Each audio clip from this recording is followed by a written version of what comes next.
29, working our way from the ones we didn't necessarily love to the ones that we loved a lot. And for 29 for me, Ran had the Green Bay Packers. They got Matthew Golden, pick 23. He's going to wear number 22, I understand, as a wide receiver. I sort of love that.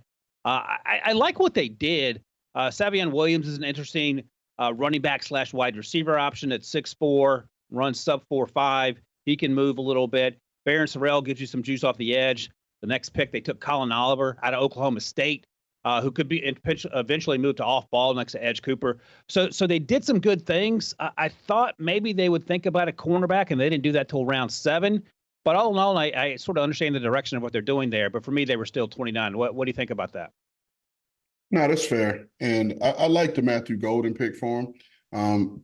We've done it in the mock drafts. We went round and around about what they could do with that first one. And like you, I thought they would have targeted a corner, specifically sooner than they did, especially with a guy like Savon Revel lasting into the 3rd round, I believe, and him being available to him. That would have been a really good pick for them, especially if they plan to move forward with Jair Alexander.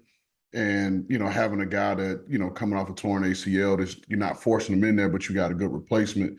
But to hear you say that Golden is choosing to wear number 22, I'd love to hear the logic behind that. I'm sure it'll be a story here soon. But he is a great fit for what LaFleur wants to do, especially in that system, and the importance of having an extra receiver that's got speed and explosiveness. You know what? Like Troy Polamalu wore 43. 43 isn't a super sexy number, but he made it that way for the safety position. So maybe 22 is the new, 11 for wide receivers. Let's not push it. Okay, fair enough. Can't wait till one of these receivers were like 78. Really going to start sending the message. Next, a major hole for the Vikings, and we'll find out together, was a wide receiver, a quarterback. I'll get it right eventually. Drafted last year as well. J.J. McCarthy, who's now going to be the full-time starter. They got Donovan Jackson along the offensive line, and you were talking about in the hours leading up to the draft that it was going to be probably offensive line or defensive line. We thought safety made some sense. They didn't get a safety in this class, so maybe they felt okay about that. Ty Felton, the wide receiver, went in the 3rd round. I really love Tyron Ingram-Dawkins, the defensive lineman out of Georgia. They got him in round 5. And Kobe King, the linebacker out of Penn State. Feels like a B-flow coming downhill linebacker who's going to make an immediate impact in certain packages. So they're ranked 27th, sort of in the same vein. Not super splashy, but I sort of understand what they were trying to do. Yeah, absolutely. And they got guys that fit what they do and for the direction that they're trying to go. I think with only 4 picks, you only got so many things you could do anyway. And so I think they hit in their mind with their perceived needs and the direction that they're trying to take the needs. So with only 4 picks, I think they hit themselves right on target. All right, next up here, the Detroit Lions. And I like the Tyleik Williams pick. He had a hamstring injury at his pro day, but they're okay with that. I like the Tate Ratledge pick in round 2. So they got big on rounds 1 and 2, defensive line and offensive line. And Isaac Tesla was one of my guys in the draft process here. The tall slot receiver out of Arkansas by way of Hillsdale. But here's what I want to ask you about this draft, which I have 24th, Rand. The Tesla pick, they gave up 2 third-round picks next year to get him at pick 70. As much as I love Isaac, that feels sort of rich to me. So what do you think about that part of that draft class for Detroit? No, it was definitely rich.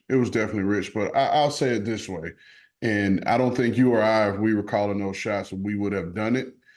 However, there's probably not a GM I would trust more than Brad Holmes when it comes to this draft process, because this is his wheelhouse and this is where Brad lives. And so I trust that there's something there that Brad sees. And going back to Tyleik Williams, you have to know and look at what they've done traditionally. They're going to always roll the dice on bigger men that can move. They, in 2023, they took the kid out of Western Kentucky, who most people had as a day 3 pick, and they took him in the 3rd round, who is still yet to see the field for varying reasons, but they value big men who are powerful and that can move.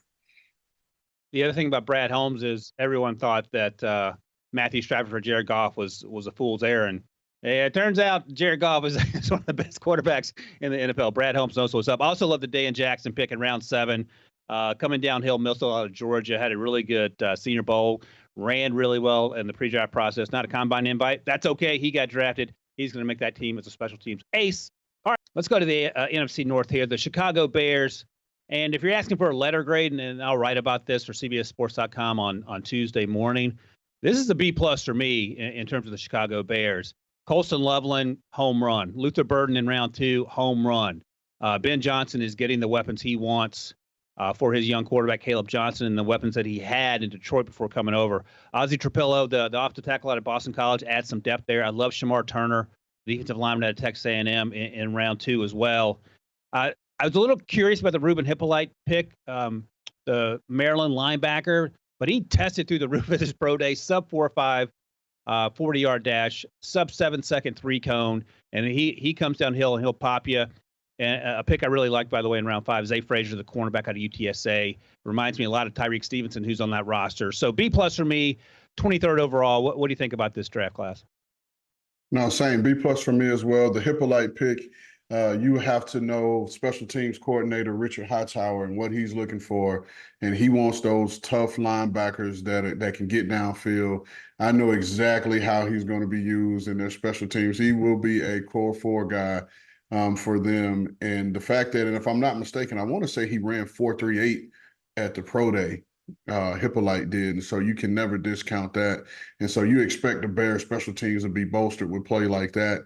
And then you look at the Ozzie Trapillo pick, like you said, a depth pick for them. And Ryan Poles went back to his alma mater at Boston College to do it, and Ryan was a former offensive lineman there, so he knows full well how that guy came up. But I just think as a whole, they did an excellent job of transitioning this draft class to what they're going to be moving forward. So I thought they did a really good job at attaching their picks with their scheme that they're going to be running moving forward.